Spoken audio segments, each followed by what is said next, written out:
Previously on this channel, I've done a strategy before called laying the field. I'm sure you will know it from horse racing, that you're just going to go on, lay all the horses and hope that more than two get matched, and then you're going to be in a profit. But then I moved on and found a sort of similar method of that, but with tennis, called laying the court. So if I quickly just explain what it is. If we come over a tennis match over here, select just a random one that's already gone. But what you do in this instance really is go to a match that hasn't yet started. So for example, this one, you just lay both the tennis players in that match, lay for maybe a stake of £10, go in at a certain amount of odds. So let's say we do them both at 1.4. You can see that if both these get matched at 1.4 with £10 liability, we'd make a guaranteed profit of £14.70. And we'd only ever have that £10 at risk because you only have two options here. Either one gets matched and you lose £10, or both get matched and you make a profit. So that's basically the laying the court.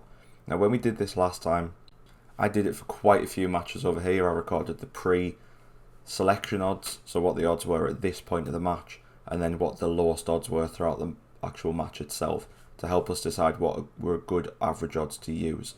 Now you can also see I went all the way from 1.1 all the way to 1.9, and I also included 1.03 just for some fun to see if we could get that a little bit extra. And you can see that overall there were three that made a profit, or four I should say. There was 1.4, 1.5, 1.7 and 1.8, and then obviously the 1.03, if you're lucky, also brings in some profit. So I've decided to get a bit more data on this. You guys know I like to do these sort of strategies, but take it just and do it on every single match that's available. So for example, I'll go do laying the draw, won't do any research behind it, do it on every match just to see how bad it goes. So what I decided to do for this was load up Betfair one day and sit and wait and look through every single match I could be bothered sitting through and see what we would have earned. So if we just open up this one, for example, over here, you can see that the lowest odds available for it were 1.18 on the guy on the top and 1.47. So we would have got 1.5 hit there at the most, which would have got us a nice little bit of profit. So I went with the ones that seemed to make us profit from the last time, the 1.4, 1.5, 1.7, 1.8, and then the 1.03. And as you can see, I've literally just went through all the tennis matches, put in the lowest odds that were available for them all, and then saw what profit we would have made. Now I won't lie, the tennis matches towards the end here really helped us out, because as you can see, if we hadn't have had these in, we would have made a loss on all bar one, which obviously isn't ideal. But it does kind of show us that we need to find something with this strategy that is going to give us an edge. We need to find out what research we can be doing, what stats we need to look at, and that is something that's quite handy to know, because we know we can't just go in and blanket apply this. But with the help of the last few that we had right at the end, you can see that two of these would have made us a profit. Now the profit isn't great, considering we did 35 matches in that one day and we would have only made 5% or 1%. It's not a great return. On the other hand, the 1.03 that came in twice out of them 35 would have made us an 86% return. Now I know that one's not going to come in very often, if at all. It just depends on how lucky you get for the day. But I am going to do a video maybe in a month or two's time where I collect a lot of data to try and work out how often this 1.03 actually does get hit. So that one might be worth sticking around for. But as you can see then, in the end we did only have two of them come through profitable. Now I think instantly here we can start to refine what we do with our selection. So obviously before you do your selection with laying the court, you're just going to open up some tennis matches. So let's just take a look at these two for example, and you can see what you're going to need ideally is a close match. You're not going to want one where it's like a 4.7 or a 5.6. You're going to want one where they're both fairly even.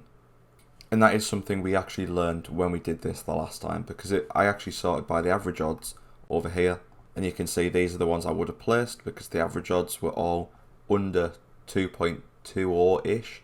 But then if we load up the ones I wouldn't have placed, you can see that there was a huge amount up here with really high odds that I just wouldn't have placed. And you can see that these were the ones themselves that wouldn't have got us a profit on any of the returns apart from the 1.2. So it wouldn't have even got us a profit in the 1.1 column.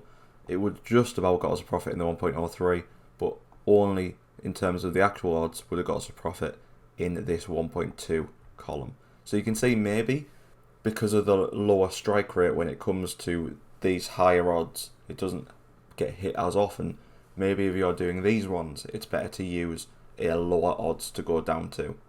So for maybe players that aren't well matched and there's a clear favourite, you're going to come down to this 1.2 or the 1.1 because you know it's not going to come in as often, so you're going to need that bigger impact, that bigger reward when it does come in.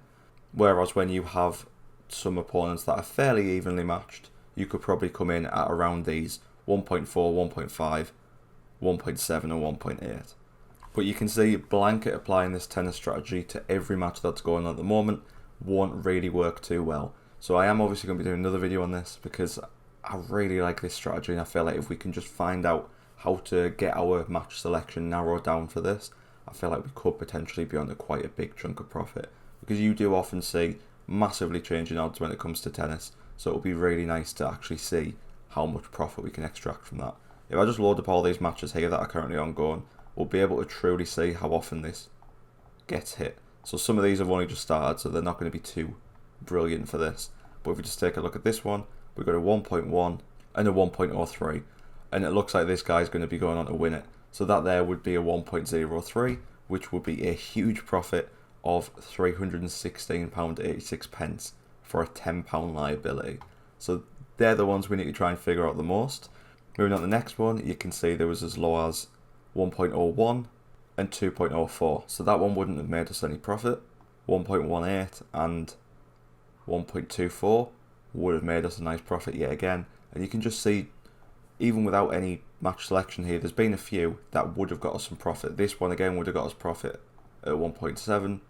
This one wouldn't have got us profit, but it is only in the second set, so that's not too bad. And this one also wouldn't have got us profit, but again, it's really early on the match. You do tend to see them odd swings really late on. So I am really just starting to think here that if we can narrow the selection down to two close tennis players, I think what I need to do to really get a good idea for this is do what I did last time and keep track of the pre-odds before they got started, so we'll know what the odds were before the match actually went on. Because looking at this tennis for a day, there's not really much we can do with the data. We don't know if this guy started off as a 10.0 and still got down to 1.01. We don't know if this guy started off as a 10.0. We don't know if anyone started off at any odds. So it's not ideal, but it is going to take a lot longer to keep track of all that data. But you can see over here, we had a strike rate for this guy over here, which was very, very common. And you can actually see I recorded that at the bottom. So there was a 65% strike rate, but we still would have lost 20%. Whereas up here at the top, there was only a 5.71% strike rate, but we would have made 86%. Now, I am still intrigued by this 1.03. I feel like a nice way to test out the 1.03 is going to be keeping an eye on the tennis matches for a day like I did here, and waiting for one of them to go down to that 1.03 and then just laying them. I feel like that's going to be a nice way to really get some profit from that, because we don't need to wait too long in that instance. As long as it starts to drift even just a little bit, we're going to see some big profits.